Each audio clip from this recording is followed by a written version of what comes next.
qu'il y a eu beaucoup de tentatives et parfois des succès mitigés. Donc, c'est aussi l'intérêt d'avoir ce temps d'échange ce soir pour pouvoir enrichir notre Scott, notre prochain Scott sur ce volet de l'économie circulaire. Alors, je ne sais pas ensuite qui reprend la main derrière moi. C'est directement l'Audiard, donc c'est Kevin Morvan. Allez-y, Kevin, alors prenez directement la main. Merci, bonjour à toutes et à tous. Donc oui, on se retrouve pour échanger sur l'économie circulaire ce soir. Donc moi, je vous propose en fait un premier temps, voilà, partage de connaissances sur qu'est-ce que c'est l'économie circulaire, qu'est-ce que c'est que ce concept, comment on définit ça, combien d'emplois ça représente dans le pays de Rennes, combien d'emplois d'établissements. On a imaginé une méthode pour évaluer ça donc à l'Audiard et un second temps où on aura une lecture un peu complémentaire de l'emploi des établissements classiques, où on va regarder, comme ça avait été fait pour Rennes Métropole avec le cabinet Utopie, on élargit au pays ici la notion de métabolisme territorial pour voir combien de matière en fait, le territoire utilise, consomme pour ces activités, pour répondre aux besoins de la population. Donc, mesurer l'empreinte matière ainsi que l'empreinte carbone. Donc ça, c'est le deuxième temps qu'on verra ensemble. Et un troisième temps où là, on va regarder qu'est-ce que dit la loi, que dit le SRADET sur l'économie circulaire et comment, qu'est-ce qu'on peut mettre dans le SCOT tout simplement du pays de Rennes, quelques pistes qu'on peut déjà lister ici, puis qui seront ensuite discutées sur ce qui sera retenu ou non. Voilà, donc sur ces 3 temps, si vous avez des questions, n'hésitez pas, sinon je peux directement commencer sur le premier temps, définition et emploi. Donc, Claire, je vous ferai signe pour les questions si tout fonctionne. J'espère que ça va. Je n'avais pas les droits pour mettre les questions. Sinon, bon, je on se débrouillera. Alors, Juste une précision, donc oui, la première question, les propositions de réponse étaient trop longues, donc ça ne passe pas. Et d'accord. voilà, Donc les donc ça ne 3 sera autres pas peut-être possible. que oui alors. Je vais essayer. Bon, OK. Alors, l'économie circulaire. Donc voilà, c'était les 3 temps que je vous proposais ici. L'économie circulaire, je voulais donc faire une petite question sur comment on définit l'économie circulaire. Bon, ma question tombe à l'eau, mais bon, je vais quand même vous afficher les propositions que j'avais listées. Qu'est-ce que c'est l'économie circulaire? Il y a beaucoup de définitions. Enfin, l'ADEME a proposé une définition, mais c'est un concept qui, comme l'a dit euh, M. Croc, c'est un concept qui est encore qui n'est pas toujours facile à appréhender parce qu'il n'est pas toujours facile à mesurer, pas facile à définir. Donc l'économie circulaire, je vous proposais plusieurs définitions. Une première sur ce qui désigne les activités de recyclage et de traitement des déchets pour réduire l'empreinte environnementale des entreprises. Une deuxième définition où l'économie circulaire, c'est un modèle financier basé sur la rotation rapide de capitaux et d'investissement dans des projets à fort impact environnementaux. Une troisième proposition sur l'économie circulaire qui englobe toutes les activités qui augmentent l'efficacité des biens, d'utilisation des biens. Donc on mutualise des biens, de la seconde main, de la réparation. Et on mutualise aussi, on optimise l'utilisation des ressources à travers le recyclage, le traitement des déchets, afin de limiter en fait que la matière sorte d'une boucle économique, hein, qu'on sorte d'une logique linéaire et qu'on arrive dans une logique de boucle, de circularité, pour limiter les prélèvements donc de ressources sur les ressources naturelles pour baisser notre empreinte matière et carbone. Et une quatrième proposition qui était sur l'économie circulaire est une méthode ancestrale qui consiste à disposer les vendeurs et acheteurs en cercle lors des marchés pour favoriser la circulation des énergies commerciales positives. Bon, je pense que vous avez déjà deviné quelle était la bonne définition, c'était la troisième, hein. Donc l'idée, c'est d'avoir vraiment une optimisation de la ressource pour limiter notre empreinte matière et carbone sur d'un territoire, d'une entreprise, d'un acteur. Et donc, on est à la fois sur la consommation de ressources, on est dans des process industriels qui vont optimiser la matière, on est sur des mutualisations de biens, on est donc sur du partage, de l'économie collaborative, de l'économie de la fonctionnalité, et donc sur des process aussi de recyclage, etc. Donc l'économie circulaire, elle touche beaucoup pilier de l'économie et elle se diffuse dans tout un tas donc, de secteurs. C'est pour ça que ce n'est pas toujours évident à mesurer. Et nous, à l'Audiard, on a essayé, à travers donc, les fichiers de l'INSEE qui catégorisent les entreprises, on a tenté une approche où déjà on va flécher les pure players, les spécialistes de l'économie circulaire, autour donc, de cette définition qu'on a vue, qui s'appuie sur l'ADEME.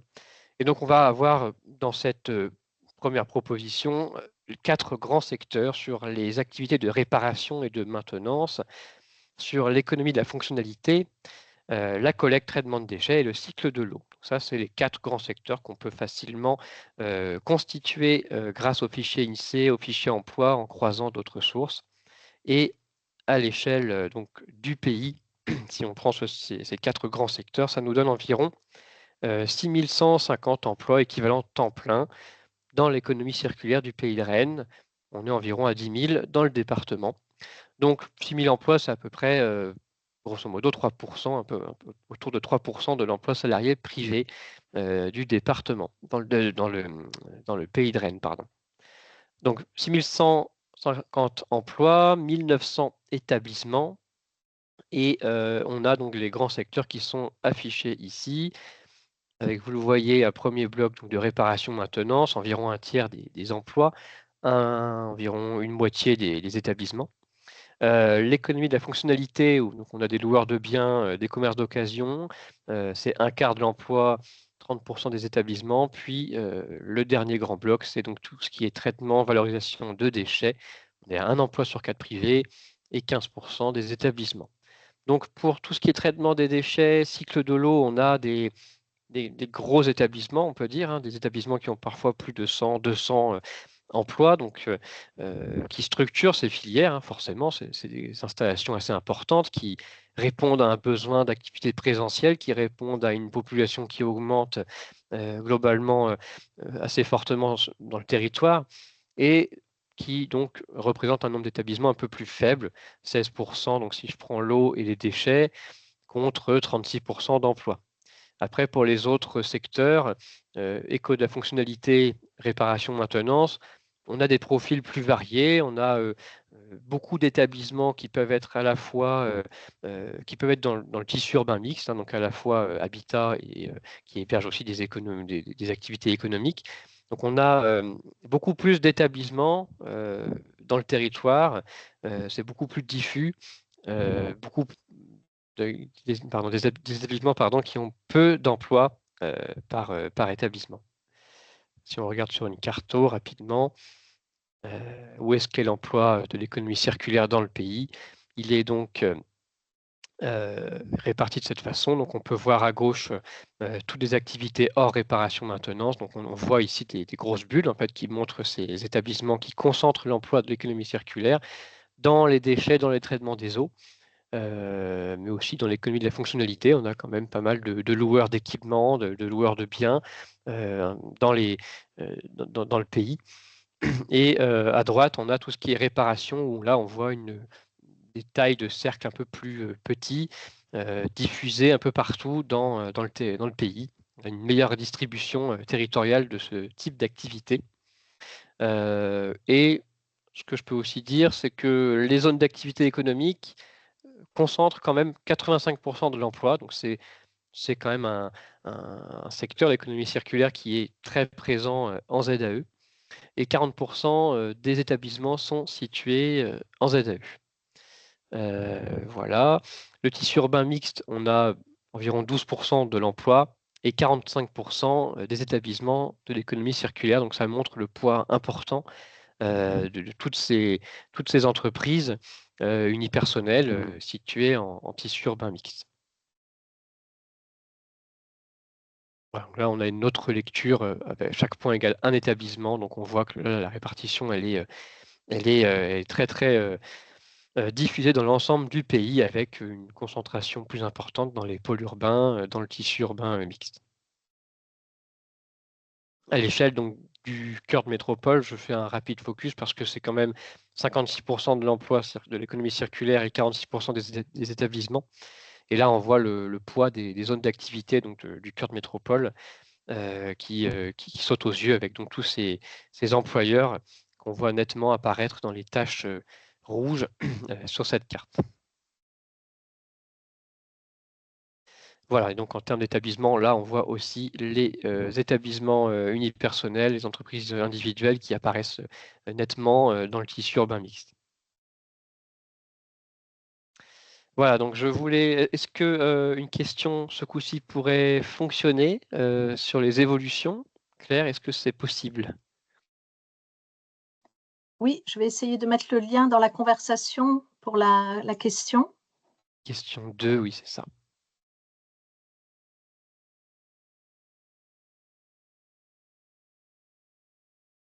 Voilà, donc le lien est dans la conversation et si vous cliquez dessus, vous allez avoir accès à la question et aux propositions de réponse. Est-ce que ça fonctionne? Alors, normalement, moi, je le vois bien ici, donc on peut voir effectivement l'évolution entre 2006 et 2022 des emplois dans l'économie circulaire. Est-ce que c'est un secteur qui crée de l'emploi? Si on compare au reste de l'économie privée, le reste de l'économie privée, elle est environ à 24%. Je crois que c'est 24%, je ne vais pas dire de bêtises. Donc voilà, 24% pour le reste de l'économie privée. Est-ce que l'économie circulaire, c'est autant, c'est moins, c'est plus? Je vous laisse répondre et on va se prendre quelques petites 30 secondes pour le faire.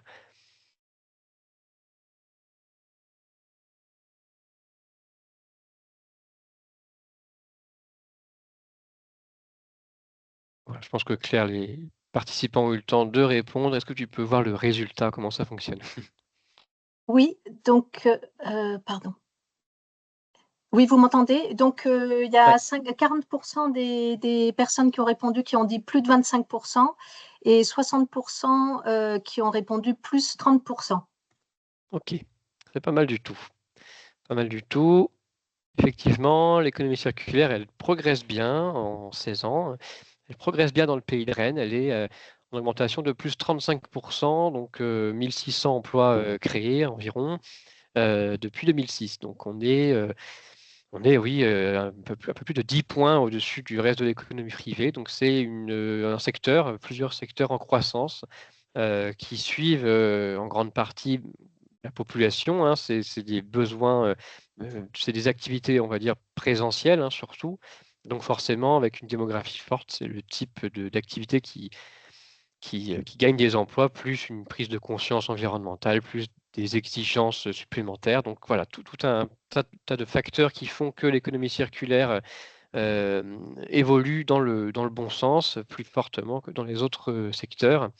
Donc sur le graphique, la courbe bleue, Pays de Rennes, on peut le voir, elle est plutôt stagnante, comme ailleurs en France en noir, en Ille-et-Vilaine en rouge, en Bretagne en jaune. C'est un secteur qui était plutôt stable, on va dire, pendant une petite dizaine d'années. Et puis à partir de 2015, le secteur crée beaucoup d'emplois en quelques années seulement. Donc voilà, on a plus 20 points quasiment, plus 30 points en l'espace de 6-7 ans. Voilà. Et donc, d'où viennent les emplois? Donc, c'est surtout 3 secteurs qui créent ces emplois. C'est la réparation. 40% des 1600 emplois créés appartiennent à la réparation, 38% dans la fonctionnalité et 33% dans les traitements de déchets. Voilà. Hop. Donc voilà pour la partie emploi, établissement. Est-ce que vous avez des questions sur cette première partie? Sinon, je peux poursuivre tout simplement sur le métabolisme territorial, donc l'étude d'utopie.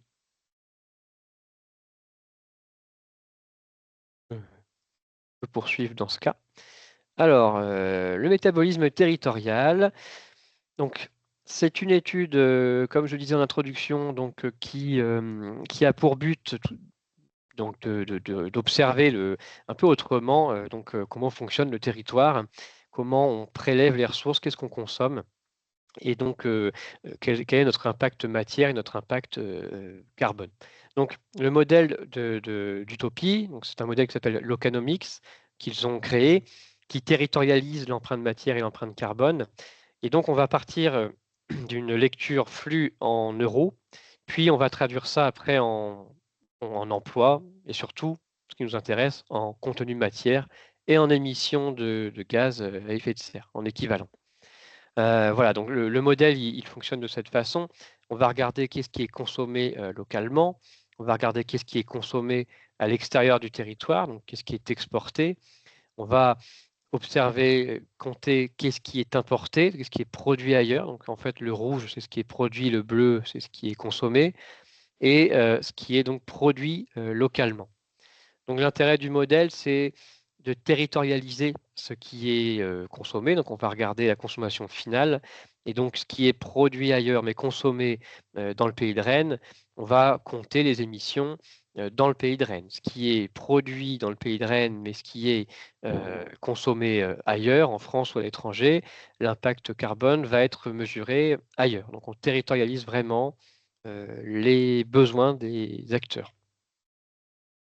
Donc tout d'abord, la première partie de leur modèle, il se base sur des flux tout simplement monétaires pour mesurer par secteur qu'est-ce qui exporte, qu'est-ce qui importe, qu'est-ce que consomme chaque secteur, y compris les ménages.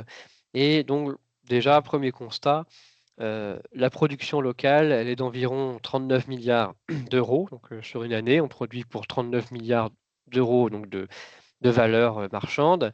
On consomme pour 36 milliards d'euros et on en importe pour 19 milliards. Donc déjà, 53% de la demande du territoire s'éloigne, sort du pays de Rennes. Bon, c'est normal, on n'est pas non plus, aucun territoire n'est parfaitement autonome sur tous les secteurs. C'est compliqué à une échelle du pays de Rennes, mais voilà, une moitié des besoins des secteurs éco, des ménages, des administrations, donc sont fournis depuis des acteurs extérieurs au pays.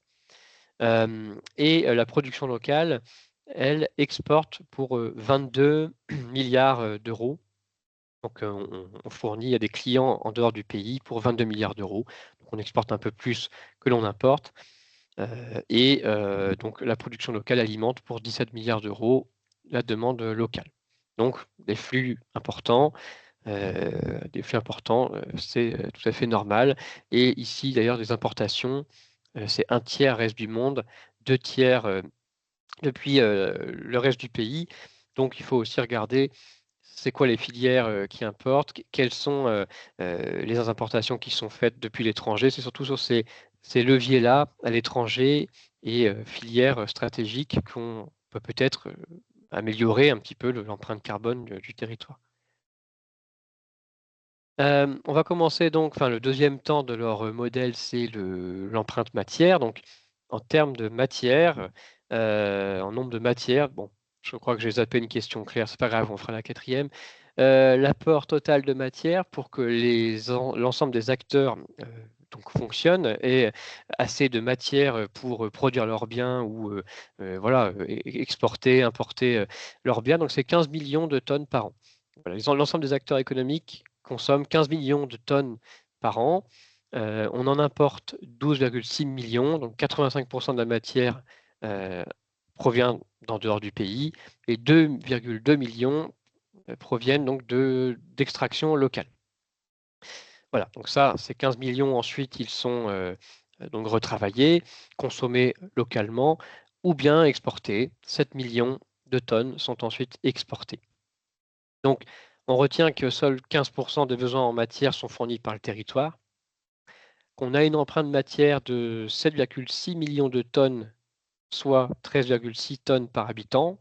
On est proche de la moyenne nationale, mais on est très loin d'un objectif de soutenabilité qui serait compris entre 3 et 6 si on souhaite, si on vise un modèle économique soutenable, donc qui ne dégrade pas l'environnement, mais qui en même temps permet à chacun donc, de vivre d'une façon convenable en répondant à des besoins donc, pour une vie confortable. C'est les fameux plafonds et sols. Donc voilà, c'est cet objectif de soutenabilité qui est compris entre 3 et 6. On en est très loin, à 13,6 aujourd'hui. Et sur ce graphique à droite, on a les types de biens, les types de matières que l'on importe. En bleu, c'est la biomasse. Ensuite, on a des minéraux non métalliques, notamment dans le BTP, etc. Et tout ce qui est ensuite combustible et métaux. Voilà. Donc ensuite, oui, j'ai le détail par secteur.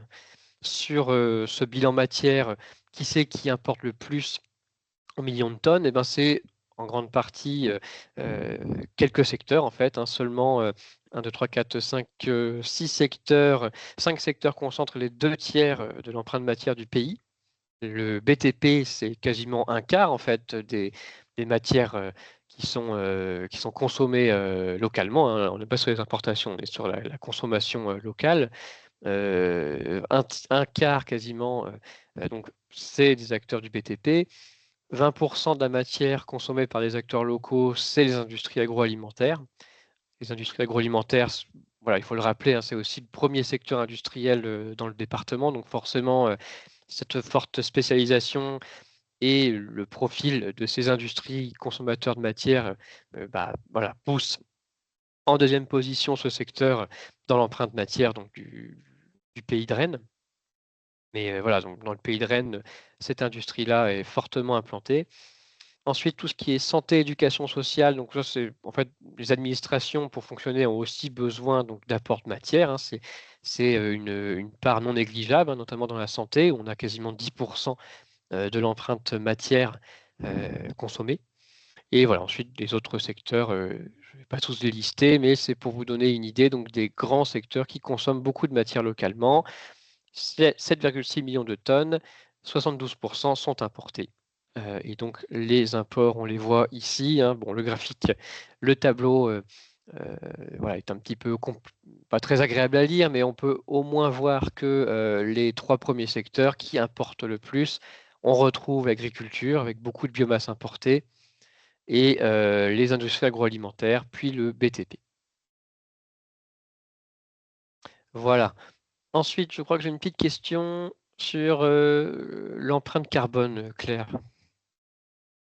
Oui, donc je viens d'envoyer le lien dans la conversation.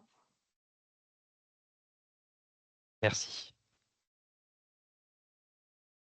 Alors voilà, donc on était sur la matière avant de passer donc au secteur qui émettent le plus de CO2. Hop, je vous laisse répondre à cette question et pendant ce temps-là, je peux juste vous montrer ce que c'est cette empreinte carbone en équivalent CO2. Donc là, la troisième étape du modèle de l'Ocanomics, c'est de traduire ensuite en termes de CO2 voilà, l'empreinte carbone en fait du territoire. Donc en rouge, c'est encore une fois la production, en bleu, c'est la demande, on va dire, finale, la demande. Donc le territoire, il émet pour 5 millions de tonnes équivalent CO2 par an. Ça, c'est l'empreinte carbone du pays de Rennes, soit 9 tonnes par habitant, donc un niveau proche de la moyenne nationale, encore très loin de l'objectif de soutenabilité qui est d'environ 2 tonnes par habitant, donc on est à 7 tonnes au-dessus. C'est sûr que voilà, c'est des objectifs qui demandent une réorientation complète, hein, de la production, mais voilà, c'est l'objectif de soutenabilité. Et on a donc, alors voilà, je vous explique ce graphique un peu plus en détail. 5 millions de tonnes consommées localement.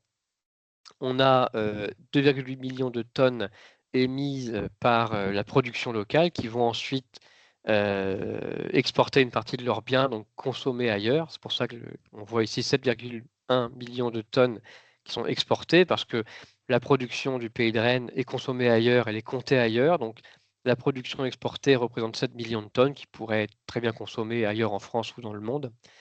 Et pour faire tourner donc l'ensemble des activités et des besoins des ménages, on a 9 millions de tonnes qui sont importées. Voilà, donc c'est pour ça que ça transite, hein. On a 9 millions qui sont importés, qui sont produits et consommés localement, puis une partie sont réexportés. Voilà, donc ça montre un peu le circuit. La logique, c'est d'avoir la lecture finale où est émis à la fin, toute fin, le carbone. Donc là, vous avez normalement eu le temps de répondre à la question. Est-ce qu'on peut regarder le résultat? Oui, et donc ce qui apparaît, les 3 premiers secteurs qui apparaissent dans les réponses, c'est les transports et la logistique en premier, ensuite les industries agroalimentaires et ensuite les ménages Ok, dans les eh ben, c'est réponses. pas mal du tout. Bravo. C'est dans le désordre, mais c'est bon. C'est tout à fait, oui, c'est tout à fait ça. Hein, je vous ai pas demandé de prioriser les 3 premiers secteurs. Donc effectivement, le premier, ce sont les ménages qui émettent donc 15% de ces 5 millions de tonnes équivalent CO2, suivi de l'industrie agroalimentaire, autant que l'industrie agroalimentaire, puis les transports logistiques. Voilà. Donc effectivement, on n'est pas tout à fait sur la même répartition que l'empreinte matière. On est là sur l'impact carbone et on voit donc que ces 3 secteurs représentent voilà, 40% un peu plus des émissions carbone. Voilà. Donc, ce que soulève Utopie hein, dans ces constats, c'est qu'il y a 3 leviers pour réduire les émissions importées. C'est de réorienter les importations vers des produits à moindre impact carbone. C'est réduire les consommations de produits importés à la source. Et c'est remplacer les produits importés par une production domestique à moindre impact carbone. Donc, c'est vraiment sur les leviers d'importation que le territoire peut espérer donc diminuer son impact carbone. Donc en produisant localement et on va le voir après en recyclant, en encourageant l'économie circulaire, le réemploi, etc.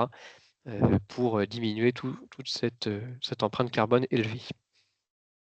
Et donc sur les importations donc, de GES, là c'était le détail de la consommation. Ici, on a le détail des importations de carbone, en quelque sorte. Et donc, ce sont les industries agro qui apportent le plus d'équivalent carbone, suivi de l'agriculture et des transports logistiques. Voilà, donc je ne vous assomme pas plus avec les chiffres. Je vous mets ici une petite diapo qui vous sera de toute façon transmise avec le reste du document pour retenir simplement quelques petits points clés. Que le pays de Rennes est largement dépendant des matières provenant de l'extérieur. 85% de la matière provient de l'extérieur du pays, en particulier pour les produits agricoles, les IAA et la construction BTP. La demande locale et les exportations mobilisent près de 15 millions de tonnes de matière par an. L'alimentation et la construction représentent une large partie de l'empreinte matière totale. Et pour terminer sur l'empreinte matière, on a une empreinte matière par habitant qui est proche de la moyenne nationale, mais largement supérieure au seuil de soutenabilité. Sur la partie de droite, donc c'est plutôt relatif aux émissions territoriales. On a donc des émissions importées qui sont largement supérieures aux émissions territoriales, donc ce levier de relocaliser la production qui peut être actionné. On a l'alimentation, l'énergie et les transports qui pèsent lourd dans les émissions importées, une empreinte carbone par habitant inférieure à la moyenne nationale, mais là aussi supérieure au seuil de soutenabilité. Et au-delà de la décarbonation des biens et services consommés, la sobriété des modes de consommation apparaît aussi indispensable pour atteindre cet objectif de neutralité carbone. Si on consomme moins, on importe moins, on pollue moins évidemment. Bon, c'est l'un des leviers.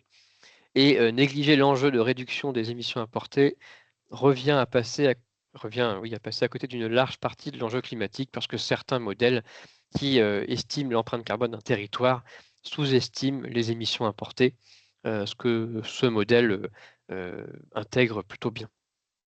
Même si ce sont évidemment de grands ratios, de grandes estimations, au moins ça nous donne une petite idée quand même des montants, des enjeux. Voilà. Est-ce que, avant de passer un peu plus sur la partie réglementaire, ce que prévoit la loi pour l'économie circulaire dans le SCOT et aussi quelques pistes qu'on pourra discuter, est-ce que vous avez des questions sur ce volet un peu plus quantitatif, contexte?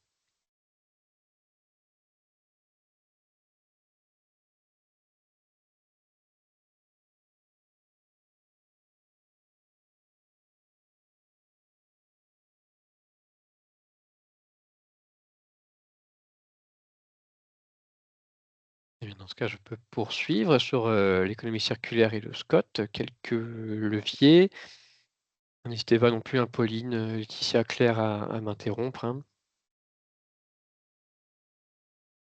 Alors, que prévoit la loi donc, par rapport à l'économie circulaire? Donc cet article L141.5 du Code de l'urbanisme prévoit, donc, dans un principe de gestion économe du sol, le DOO fixe les orientations et les objectifs en matière de développement économique et d'activité en intégrant les enjeux d'économie circulaire et en visant une répartition équilibrée entre les territoires. Donc ça, c'est l'article qui cite l'importance d'intégrer cet enjeu d'économie circulaire dans le DO. Donc ça, c'est l'un des 3 points soulevés dans cet article. Donc je passe, voilà, il n'y a pas grand-chose de plus à dire, hein, sur cet article, je passe. Et que prévoit donc le SRADET? Dans le SRADET, on a un objectif, donc 13, qui demande donc d'accélérer le déploiement de nouveaux modèles économiques. Donc je soulève notamment 2 points qui sont intéressants, directement pour l'économie circulaire. Donc 13.1, c'est d'accélérer le développement de l'économie circulaire et de l'économie de la fonctionnalité. Effectivement, il s'agit de favoriser l'émergence de nouveaux produits et services partout en Bretagne, s'appuyant sur les principes de l'économie de la fonctionnalité, reposant sur de nouveaux modèles économiques ou valorisant l'économie circulaire. Ils sont pourvoyeurs de nouvelles activités, de nouveaux métiers et de nouveaux emplois. Donc l'enjeu est clairement intégré dans le SRADET, il est clairement posé. Un deuxième point de cet objectif, c'est consolider et développer les filières bretonnes de valorisation et de transformation des déchets en ressources en respectant la hiérarchie des modes de traitement. Donc la Bretagne dispose d'entreprises de transformation de déchets en nouveaux produits, papier carton pour refaire de l'emballage ou des isolants, déchets de bois pour faire des panneaux de particules. Il s'agit de veiller à garantir et à consolider leur approvisionnement en matière qu'elles vont transformer et à développer de nouvelles filières de transformation à partir de gisements bretons de déchets en limitant les contraintes de déplacement de matière. Tout l'enjeu de l'éco-circulaire, c'est effectivement d'avoir un maillage proche pour éviter, déjà pour rentabiliser des activités de recyclage et pour limiter l'impact environnemental. Quand on parle aussi de hiérarchie des modes de traitement, souvent c'est de placer en haut le réemploi, réutiliser par exemple une porte pour en faire une autre porte. Donc ça demande un minimum de transformation parce qu'on reprend le bien tel qu'il est, il a été conçu à l'origine. Puis ensuite on a d'autres modes comme la réutilisation où une porte peut devenir une table. Là on a une transformation plus légère. Puis on a ensuite le recyclage où là on peut en faire d'autres matières moins valorisables peut-être, mais en tout cas qui ont moins de valeur intrinsèque, mais quand même une utilité. Jusqu'au pire des modes de traitement, c'est l'enfouissement, quoi. Voilà. On a tout un panel comme ça donc de modes de traitement des déchets, avec le plus vertueux connu comme étant le réemploi. Voilà, on va en parler après. Donc ça, c'est le SRADET sur les objectifs. Dans le SRADET, on a aussi une règle. Dans le fascicule des règles, on a donc déchets et économie circulaire, atteindre le zéro enfouissement, puis viser le zéro déchet, sans S, à l'horizon 2040. Les documents d'urbanisme préservent la destination des emplacements fonciers des installations existantes de traitement de déchets, sauf à prévoir des surfaces équivalentes si un changement de destination des sites existants s'impose. Et là, il est écrit que les documents d'urbanisme prévoient les emplacements fonciers nécessaires aux équipements de collecte et de traitement de proximité des déchets programmés sur leur territoire. Selon les potentiels et besoins du territoire, les documents d'urbanisme peuvent prévoir la localisation des nouvelles installations adaptées en matière d'économie circulaire, de développement des matériaux biosourcés, de valorisation et d'écologie industrielle. Voilà, donc ça c'est dans le fascicule des règles, ce qui est écrit dans le SRADET, donc c'est précis sur donc ce qu'il faut prendre en compte dans le SCOT. Voilà, donc suite à ça, donc, on a aussi d'autres documents disponibles à la région avec le SRTES, la feuille de route économie circulaire qui est intégrée au SRTES, mais on est moins directement concerné, si je me trompe, vous me reprenez, moins directement concerné par le SCOT. On est plutôt sur une vision stratégie filière. Là, on est plutôt sur une logique d'aménagement. Donc, je me concentre sur cette lecture SCOT. Alors, quelques leviers, donc, en faisant un peu de benchmark sur d'autres SCOT. Je constate que la plupart des SCOT qui sont approuvés depuis 2023-2024 intègrent de plus en plus l'économie circulaire, forcément. Et voilà, certains proposent des choses, certains SCOT proposent des choses intéressantes. Certains prennent voilà, davantage d'ambition, d'autres se contentent de quelques lignes. Mais voilà, il y a les nouveaux SCOT, en tout cas, intègrent beaucoup plus donc l'économie circulaire. Et ce qu'on peut voir, par exemple, dans le SCOT d'Île-de-France, de Grand Paris, on peut voir aussi dans le SCOT des Vallons de Vilaine, reprenant le SRADET, qu'il y a un besoin, qu'il y a une inscription de réserver du foncier pérenne, enfin du foncier tout simplement. Moi, je rajoute pérenne et transitoire, on va le voir pourquoi. Donc de réserver du foncier pour accueillir des espaces mutualisés de stockage pour le réemploi, le recyclage et la valorisation des déchets. Entre parenthèses, donc réserver du foncier pour installer des plateformes d'économie circulaire. C'est un enjeu important que j'ai entendu aussi avec pas mal d'acteurs de l'économie circulaire ou des acteurs du BTP qui ont ce besoin de maillage de plateformes dans le territoire pour développer donc tout ce qui est recyclage, tout ce qui est donc recycler de la matière, réemployer des matériaux. Ça demande un maillage territorial qui soit proche des chantiers, proche des acteurs économiques pour limiter l'impact environnemental et surtout rentabiliser, rendre possible les transports de matière et faciliter donc le recyclage donc, de la matière. Donc je rajoute pérenne et transitoire parce que les deux reviennent souvent, des espaces dédiés à ça forcément parce que la REP aujourd'hui a besoin de structurer cette filière, donc on a un besoin de structuration de filière, de l'économie circulaire, dans le BTP mais pas que, pérenne et transitoire, notamment au plus près des chantiers, prévoir, faciliter l'installation d'espaces transitoires pour stocker des déchets de chantier, pour notamment faciliter la reprise de ces déchets ou de matériaux déposés dans d'autres chantiers à proximité. Donc on a ce besoin de transition, de foncier en transition pour stocker des déchets, des matériaux de réemploi, etc. Donc ça, c'est quelque chose qui revient dans voilà, plusieurs SCOT.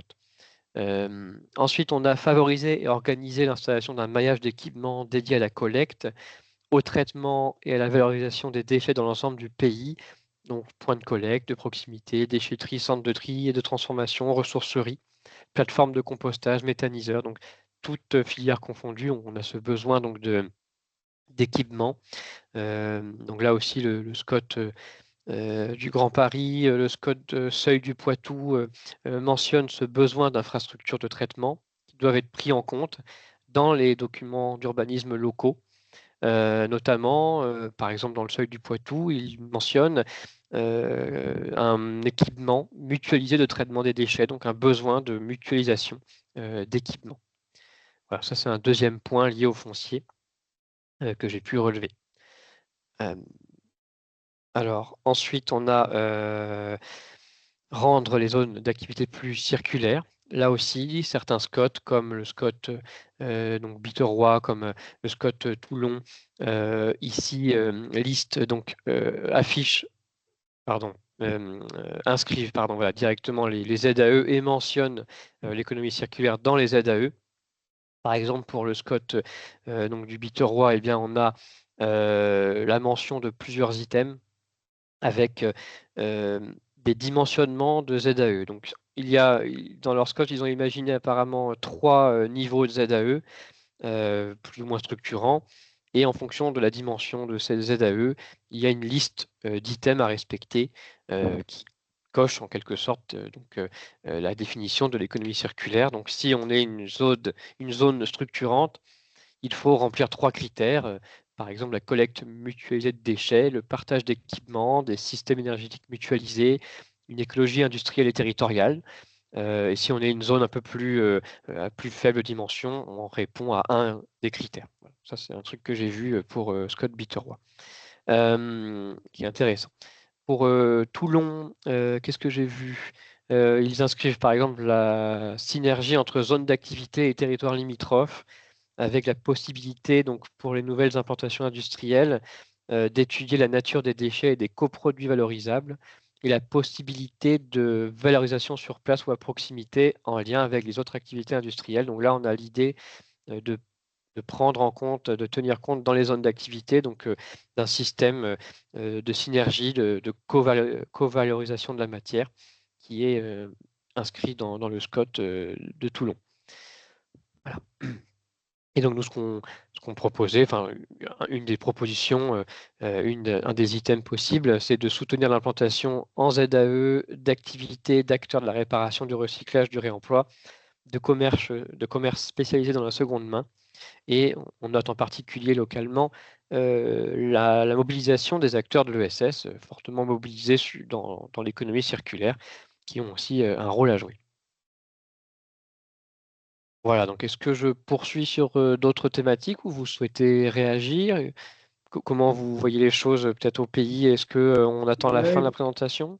Non, je trouve que là, du coup, les choses se concrétisent là par rapport à tout l'exposé que vous avez mené. Et peut-être que là, il y a certains collègues qui souhaiteraient réagir sur les leviers, sachant que vous vous êtes fondé aussi sur ce que vous avez pu observer sur d'autres territoires. Alors après, avec parfois des particularités ou des spécificités, mais comme on voit que c'est un thème qui est encore peu exploré, je pense qu'on est encore dans une approche plutôt générique plutôt qu'une approche spécialisée par territoire, mais à voir. Donc, je laisse les collègues éventuellement peut-être plus en charge encore de ces questions-là que d'autres réagir.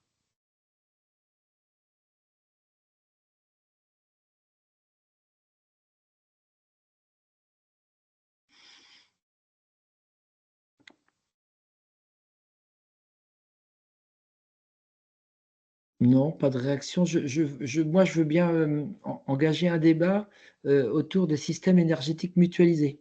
Parce qu'on voit bien que dans la régénération de certaines ZAE, hein, pour lesquelles les questions de foncière peuvent être réinterrogées, on voit que certains acteurs sont intéressés éventuellement pour discuter du foncier, mais peuvent mettre en regard la question dans ces cas-là, pourquoi pas construire des réseaux d'énergie partagés, réseaux de chaleur par exemple, mais ça peut être d'autres types d'énergie. On a vu sur Vitré là, une réalisation récente qui est bien dans cette logique-là, hein, où on va chercher des ressources au sein de la ZAE ou pas loin, et on construit un réseau de chaleur et on distribue cette chaleur sur la ZAE ou agrandie ou régénérée, hein, parce qu'il y a peut-être plusieurs cas de figure. On sait qu'il y a des questions d'énergie fatale aussi, hein, qui peuvent être interrogées à l'échelle d'une ZAE. Est-ce que vous avez déjà pu observer dans des SCOT ou dans des projets de territoire ce genre d'orientation?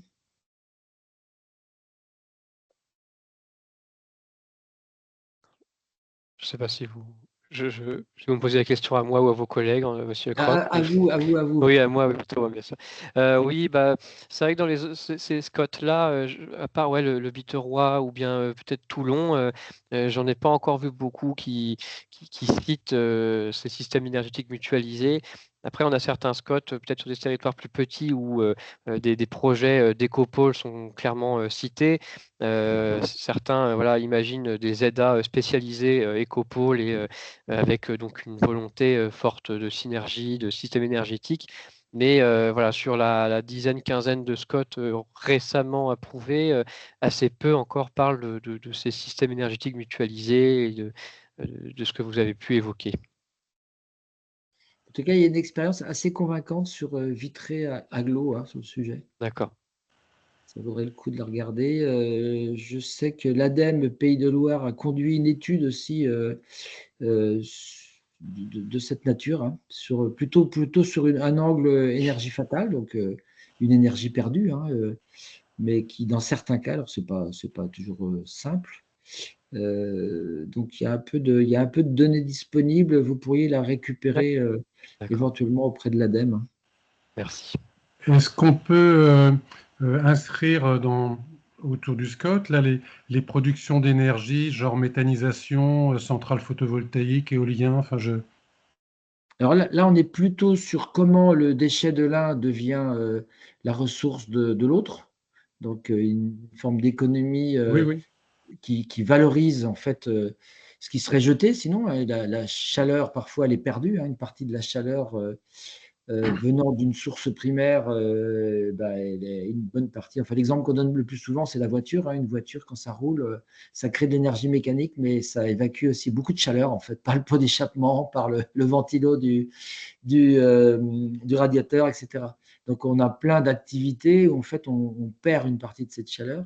Et on sait que dans les zones d'activité, depuis le choc du coût de l'énergie, un certain nombre d'industriels cherchent à sécuriser le coût de cette énergie.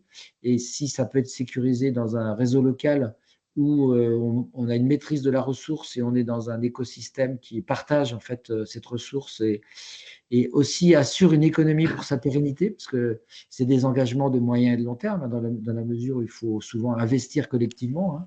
Et donc, il y a un portage de risque, mais derrière, il faut qu'il y ait aussi une assurance, qu'il y ait des acheteurs pour cette énergie qui aurait été perdue sinon. Donc, ce sont des exemples assez inspirants, mais qui ne sont pas forcément transposables partout, hein. Il faut regarder quel type d'énergie, quels sont les besoins. Souvent, il y a des besoins à certaines périodes de l'année, moins à d'autres. Donc, il y a des fois la capacité aussi à faire du coup de la cogénération, à générer de l'électricité fournie au réseau. Enfin, mais l'ADEME, je pense, a un référentiel qui peut être inspirant là-dessus.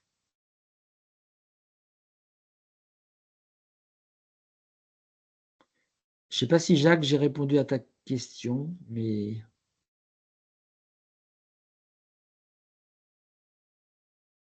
ouais, Jacques a dit oui. Est-ce qu'il y a d'autres collègues? N'hésitez pas à intervenir, hein, pour laisser le temps à Kevin de souffler.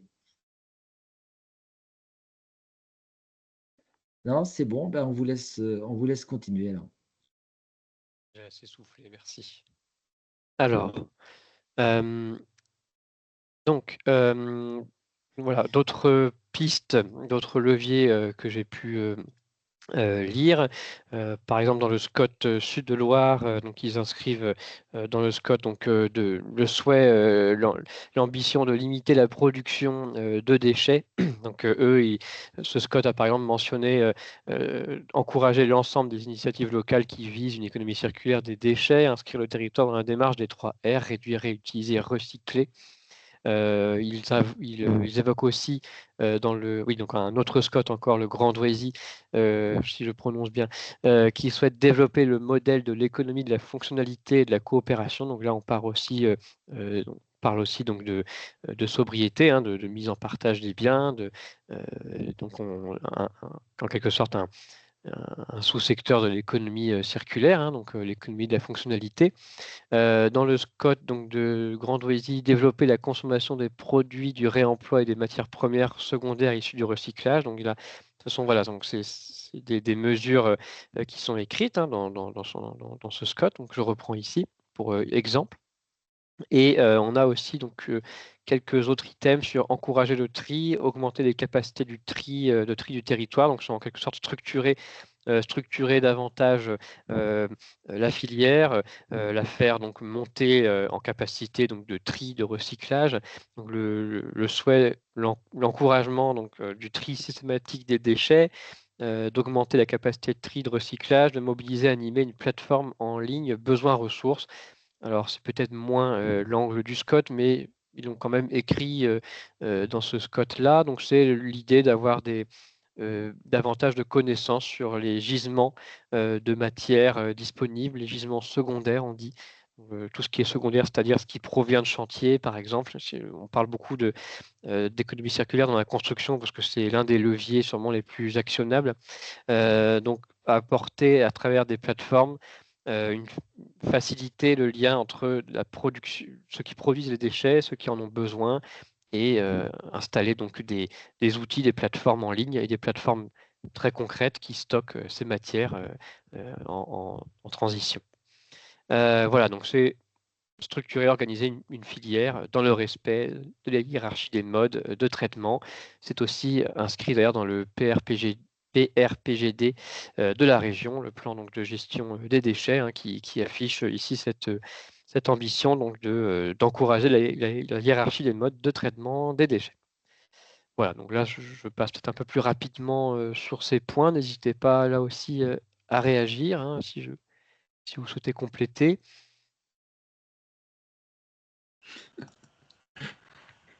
Je me permets de reposer.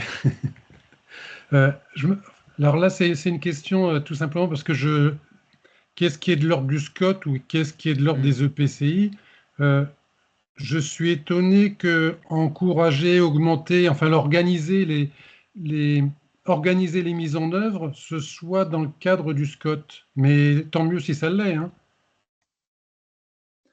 Alors, le SCOT a pour mission de décliner les documents supra, donc notamment le schéma régional, hein, le SRADET. Et dans le schéma régional, il y a des éléments sur l'économie circulaire et les déchets, hein, parce qu'il y a un objectif général de réduire la production de déchets et de mettre fin à l'enfouissement. Je ne connais pas par cœur toutes les orientations du SRADET, mais Kevin, vous les avez peut-être devers vous, donc si besoin, on les Oui, rappellera. Mais je peux les donc réafficher si vous voulez. le SCOT a minima la vocation à décliner les orientations du SRADET. Alors, ça peut être juste à courroie de transmission, hein, le SRADET, ou ça peut être territorialisé, c'est-à-dire c'est des objectifs qu'on territorialise, ou ça peut être des objectifs qui vont plus loin que le SRADET. Hein, on va, par exemple, plus rapidement vers la fin de l'enfouissement, plus rapidement vers peut-être une sorte de réduction à la source, hein, c'est aussi ça la stratégie. Voilà. Donc c'est en ça que le SCOT, lui, il peut être plus fin dans la territorialisation d'un objectif régional et plus ambitieux dans la portée. Mais après, ce n'est pas lui qui fait, hein. Le SCOT n'a pas Oui, de maîtrise voilà. d'ouvrage.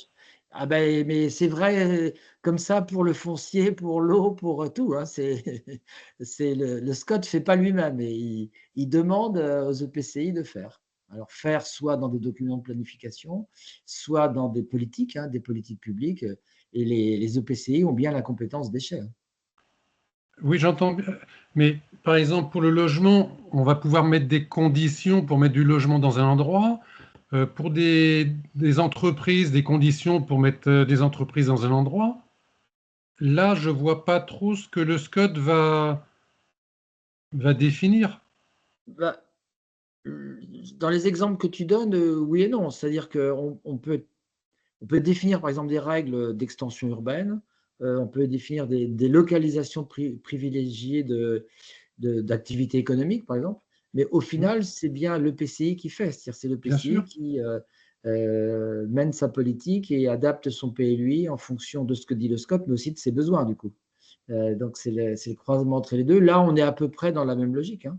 C'est-à-dire que le SCOT, lui, d'abord, c'est un document d'aménagement du territoire, donc il peut donner des localisations privilégiées. Par exemple, il peut dire tel et tel type de plateforme doivent plutôt s'installer en deuxième couronne ou dans le cœur de métropole, etc.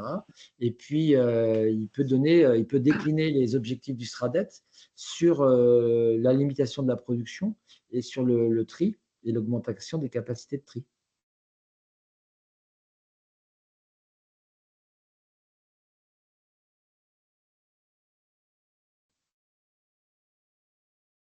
Dans les exemples que vous donnez, là, Kevin, certains viennent directement de Scott, là, ceux Oui. qu'on a sur cette planche-là? Oui, c'est des exemples de Scott. Là, c'est vraiment Sud-Loire et Scott de Douai, en fait, du Grand Douaisis, que je cite ici, effectivement. Ils sont approuvés depuis peu, hein, depuis 24, Oui, 23. tout le monde est dessus, là. Enfin, ils ne sont peut-être même pas approuvés, ils sont peut-être arrêtés, non? Ils sont Oui, approuvés? pas tous, non, vous avez raison. Ouais. Ils sont plutôt arrêtés, ouais. Vu le calendrier climat et résilience, on est plutôt dans des séquences d'arrêt là, en ce moment avant d'aller vers l'approbation, soit dans ce mandat, soit dans le mandat prochain. S'il y a d'autres collègues qui souhaitent intervenir, n'hésitez pas, c'est tout l'intérêt de ces webinaires. Voilà, sinon, je peux Eh bien, on vous passer laisse à la continuer suite. alors. Ok, donc là, voilà, quelques dernières propositions aperçues et aussi récupérées auprès d'entretiens d'acteurs, un peu plus spécifiquement sur la construction, sur l'aménagement. Donc là, on revient sur l'idée d'implantation de plateformes de réemploi, d'encourager donc l'implantation de plateformes de réemploi donc dans la construction, d'unités de production de matériaux au plus près des chantiers. Donc ça, en Île-de-France, j'ai pu voir des Scott le mentionner, le seuil du Poitou le mentionne aussi, Toulon aussi. Voilà, donc c'est ce besoin d'aller au plus près des chantiers, d'installer un maillage pour récupérer, massifier les gisements secondaires issus de la construction pour structurer la filière, rentabiliser donc le recyclage, le retraitement de ces matières premières, enfin, de ces matières secondaires issues de rénovation ou de déconstruction de chantier, et proposer donc un ensemble de plateformes et d'unités de production de matériaux au plus près des chantiers. Donc ça, c'est un des leviers que j'ai vu souvent. Ensuite, on a le levier donc de prioriser les matériaux issus du réemploi, de la réutilisation, du recyclage des déblais et matériaux dans les opérations d'aménagement et de construction. On peut aussi citer d'autres modes de faire, encourager la dépose préservante pour ou réutiliser facilement des menuiseries sans traitement lourd, par exemple. Favoriser la réutilisation des matériaux sur site ou au sein d'une ZAC. Voilà, on peut imaginer plusieurs scénarios pour limiter les transports. Donc là, le Scott du Roussillon en parle aussi, hein, intégrer dès la conception des projets la problématique des déchets de chantier en réservant de manière provisoire des foncières adaptées pour le stockage et le recyclage des déchets inertes. Ces réservations doivent être situées en dehors des espaces agricoles et naturels, de préférence dans des sites existants. Donc ça, c'est une des propositions qui ont écrites donc, dans le Scott du Roussillon. Ensuite, on a aussi tout ce qui est préconisé, l'utilisation de matériaux plus facilement recyclables. Je n'ai pas retrouvé le Scott qui en a parlé, mais je l'ai lu quelque part, qui citait par exemple la laine de roche plutôt que d'autres types d'isolants qui sont plus facilement recyclables, car certains matériaux qui isolent très bien les bâtiments ne sont pas forcément des matériaux facilement recyclables localement ou peut-être même pas du tout recyclables dans certains cas. Donc, tenir compte aussi de la recyclabilité donc des matériaux. Privilégier les matériaux biosourcés et géosourcés. Voilà, le Scott de Vallon-de-Vilaine en parle. Dans les Vallon-de-Vilaine, il propose donc de promouvoir des circuits courts et promouvoir l'économie circulaire, privilégier l'utilisation de matériaux locaux, biosourcés ou issus du réemploi, ainsi qu'une gestion optimisée des déchets. Donc biosourcés, c'est donc des matériaux qui sont issus donc de déchets verts, par exemple, qui sont facilement recyclables et qui ont un faible impact carbone. Et géosourcés, c'est aussi donc l'enjeu d'avoir des matériaux qui sont localisables, qui sont produits localement aussi, hein. Donc avoir une signature géographique qui soit écologiquement responsable aussi. Donc ces deux notions-là sont citées donc dans les Vallons de Vilaine, surtout biosourcés, hein, pas géosourcés. Voilà.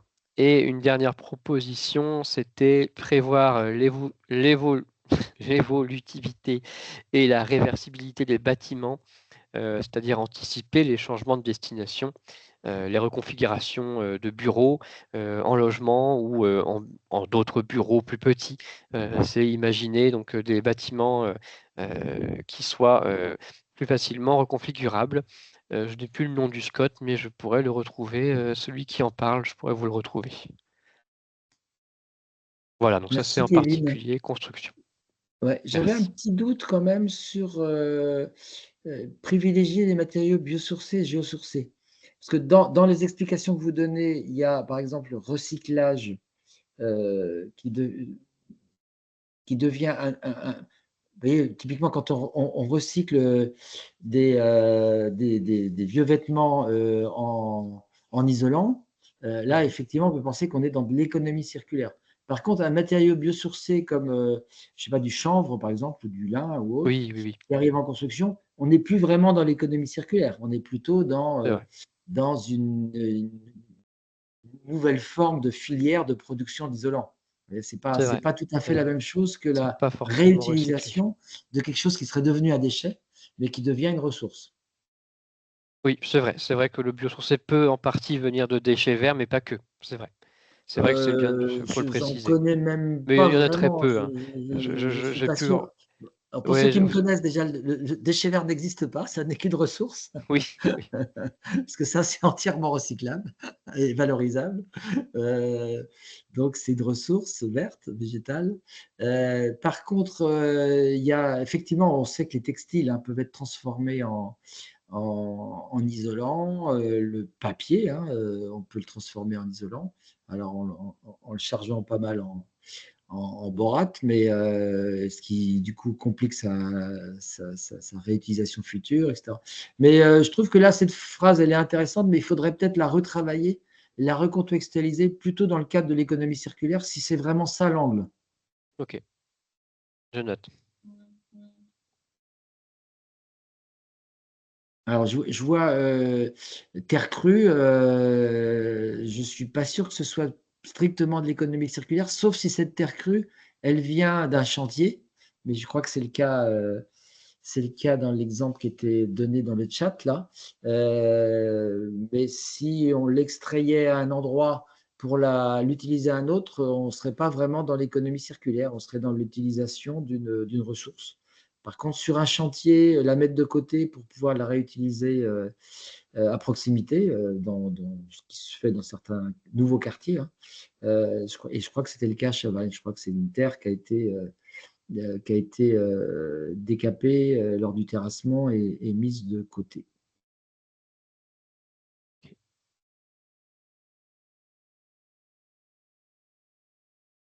C'est vrai qu'on peut donner une vision assez extensive à cette notion d'économie circulaire. Oui. Parce que si ça vient d'un côté, on peut se dire que c'est circulaire. Si ça vient d'un peu plus loin, ça l'est moins. Est-ce qu'il y a des collègues qui veulent confirmer ou infirmer ce que je viens de dire ou ce que Kevin a énoncé?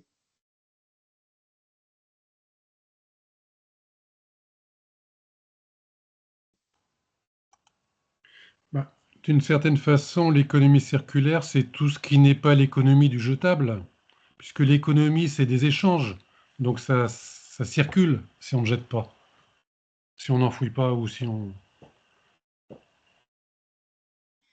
Ben là, dans le dernier exemple qui était donné, typiquement les déblais liés à du terrassement, par exemple, la vraie difficulté, c'est que souvent, comme ils sont exportés parfois assez loin, puisque les remblais, ben, on peut pas utiliser en remblai n'importe où. Et donc, on sait qu'on a énormément de camions, mais vous l'avez explicité, Kevin, énormément de camions sur nos routes qui transportent des déblais, par exemple, des blés de terrassement. Alors, j'étais pas là en début, effectivement, ça a peut-être été évoqué. C'est vrai que c'est une question qui m'interroge souvent, justement, c'est ces camions là qui font des kilomètres pour du terrassement, pour des travaux. Est-ce qu'on ne pourrait pas trouver des solutions de proximité Oui, alors là, tu as loupé une partie de la présentation, Oui, parce que oui, ça, j'étais pas ça là au faisait début. vraiment partie de. Pardon. Peut-être revenir dans les leviers actionnés à la Ouais. planche, la première planche que vous avez présentée. Voilà, c'est cette partie-là. Là. C'est comment on peut avoir des plateformes, notamment sur certains déblais, qui deviennent des ressources pour d'autres, pour créer des plateformes de proximité. Et c'est vrai que dans les métropoles et même dans le cœur des métropoles, c'est un vrai sujet. On sait que les grands groupes, les terrassiers et les grands groupes de BTP nous sollicitent pour parfois trouver des plateformes pour entreposer des matériaux pour éviter de faire trop de distance, de les déposer, puis après refaire les mêmes distances pour les réutiliser le cas échéant.